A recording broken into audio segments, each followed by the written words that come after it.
Pendeta dan persembahan, antara panggilan rohani dan godaan finansial. Dalam kehidupan gereja, seorang pendeta memiliki tugas utama untuk menggembalakan jemaat, mengajarkan firman Tuhan, dan membimbing mereka dalam pertumbuhan iman. Tetapi banyak pendeta yang tergoda untuk lebih berfokus pada aspek kehidupan finansial. Ketika hal ini terjadi, gereja dapat berubah dari tempat penyembahan menjadi sekedar institusi yang mengejar keuntungan materi. Tujuan seorang pendeta sesungguhnya, pendeta yang benar-benar hamba Tuhan adalah mengajarkan firman Tuhan dengan murni dan benar.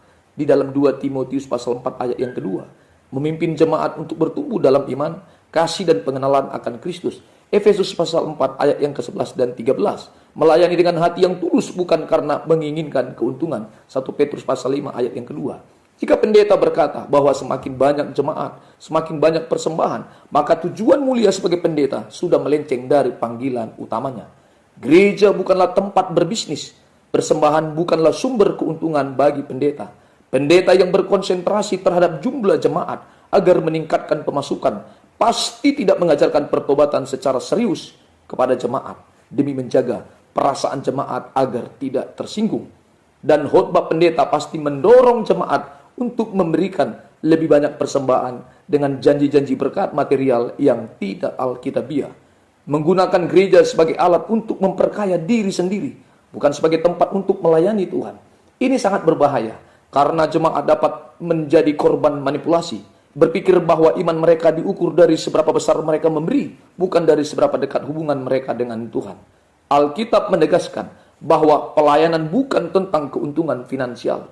Janganlah kamu menjadi hamba uang, dan cukupkanlah dirimu dengan apa yang ada padamu.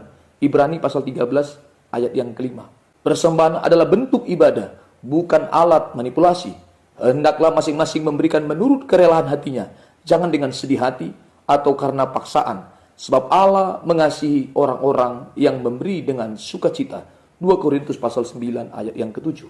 Pemimpin rohani harus menjadi teladan dalam kesederhanaan. Paulus berkata, aku tidak menginginkan perak atau emas atau pakaian siapapun.